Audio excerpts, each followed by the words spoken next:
Fique à vontade. Olha, se eu for resumir a opinião, para mim foi um desastre a reforma do ensino médio proposta aí na época do Michel Temer, né, que foi feito todo o procedimento legislativo até ser aprovado. A primeira coisa que eu não concordei com essa reforma é que os professores de sociologia em todo o Brasil não foram consultados sobre isso, né? Como também filosofia, de biologia, física e química e as demais matérias. Por quê? Porque é o profissional que vai trabalhar com os estudantes de ensino médio diretamente, né? Que vai fazer a linha de frente, né? Diríamos assim, né? Não quero, entre aspas, tá? É o que a gente diria, alguns diriam isso, apesar que o termo não é correto, falariam peões, mas não são peões, eu digo assim, que são aqueles que estão na linha de frente da educação, né? Então, assim, e que ali eles vivem os problemas, todos os professores vivem os problemas e os dramas do ensino médio, né? De alunos que não frequentam a escola, né? Que há muita evasão escolar, né? Muitos alunos vão ali obrigados, não tem compromisso com as atividades propostas, né? Fora a falta, digamos assim, de sensibilidade por parte de alguns gestores, alguns diretores de escola, né? E alguns coordenadores que muitas vezes querem fazer pressão para que tenha resultados, mas não vê as condições do professor. Uma delas, por exemplo, que eu mesmo também vivo, eles não seguem a proposta pedagógica de ter 25 alunos por sala de aula. Né? Quando tem essa possibilidade, quando tem poucos alunos, igual aconteceu aqui na escola que eu leciono, eles preferem juntar as turmas e fecha a turma, que é um outro procedimento que eu discordo totalmente. Poderia trabalhar muito bem esses alunos, né, para ter bons resultados pedagógicos, mas prefere juntar duas turmas, fica a turma grande de novo, que, na minha opinião, pedagogicamente não vai atingir os resultados que se espera. Aí espera milagre por parte do professor. A questão do novo ensino médio, uma coisa que eu vi que é um absurdo, é que se o aluno escolher determinado itinerário, determinadas matérias, ele fica preso naquela área, seja de humanas, exatas ou biológicas, né, ou da parte técnica que ele escolher, e caso ele mude de ideia, de profissão, como é que ele vai fazer para se preparar para um possível vestibular e Enem para aquela área que ele mudou? Se for na mesma área, né, por exemplo, na área de humanas, né, por exemplo, ele queria fazer direito, de repente, não, eu quero fazer administração. Tudo bem. Mas, por exemplo, ele queria fazer direito, não, eu não quero mais fazer direito, eu quero fazer medicina. Como é que ele vai fazer com o estudo que ele teve, conhecimento que ele adquiriu no ensino médio? Vai ter que refazer o ensino médio tudo, completo, porque ele perdeu a matéria de biologia e química, né, por causa dessa nova proposta do ensino médio. Então, é uma das coisas que eu questiono, que, na minha opinião, não funciona. Então, assim, e fora o seguinte, que a filosofia e a sociologia, né, como sou professor de sociologia, são matérias que não é para passar um conteúdo de uma forma acumulativa, apesar que hoje está cobrando no Enem, mas é para despertar um senso crítico. É para despertar na pessoa de ser um cidadão efetivamente, não ser só um cidadão só de número, né, ou só porque vai votar, mas que seja um cidadão efetivo.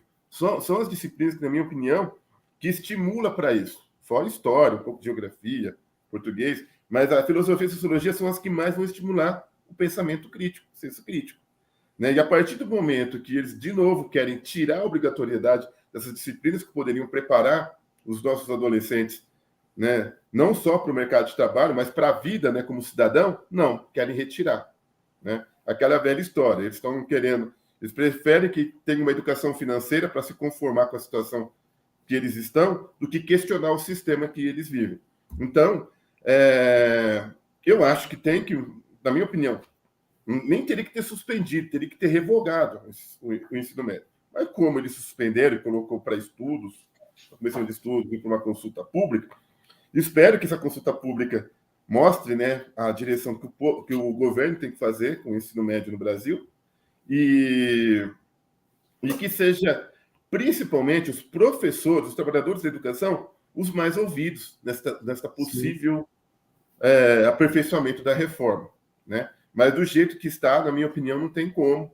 Primeiro, porque quem vão ser os maiores prejudicados vão ser os próprios estudantes e vai deixar eles presos naquela formação. Se eles quiserem mudar de área, né, e adolescente pode mudar, aconteceu comigo, acontece com várias pessoas, né? Tanto é que eu fiquei acumulando várias faculdades aí. Mas assim, e tem gente que quer realmente mudar de profissão, não quer, estava numa profissão, quer ir para outra totalmente diferente, né? Ele queria ser, por exemplo, um agrônomo, de repente, não, agora eu quero ser artista plástico. Como é que vai fazer essa pessoa depois, né? Então, assim, tem que ser pensado essas situações aí, né? Porque muitas vezes você vai estar interferindo na vida das pessoas, nas escolhas da vida das pessoas, né? As profissões, na vida que elas forem seguir, né? Pelo menos essa é a minha opinião a respeito da reforma do ensino médio proposta aí, que está suspensa, mas, na minha opinião, já tinha que ser revogada e apresentar se tiver que ter uma reforma mais democrática, né? Ouvindo mais os professores, principalmente os que estão na linha de frente aí, em relação aos estudantes do ensino médio. É interessante que é uma contradição, ô Lúcio, que eu já escutei vários pensadores aí refletindo sobre a questão, e ela de fato se coloca, né? Ela foi aprovada a partir do governo Temer, que o Francisco tem muita saudade, o Joab tem muita saudade. Ao mesmo tempo, pouco tempo depois, se eu não me engano, não lembro a ordem cronológica de uma coisa e outra, você tem a PEC do teto de gastos, né? Então, você faz a ampliação do ensino médio, da carga horária, e reduz também os recursos gerais, mas, sobretudo, o recurso da educação, né? Então, se faz uma reforma, ao mesmo tempo, diminui o cobertor, né? A base que poderia sustentar, do ponto de vista material, o crescimento da carga horária, né? Inclusive a política de valorização dos professores, porque eu observo, eu quero ser breve, porque eu quero que você fale do livro a partir de agora,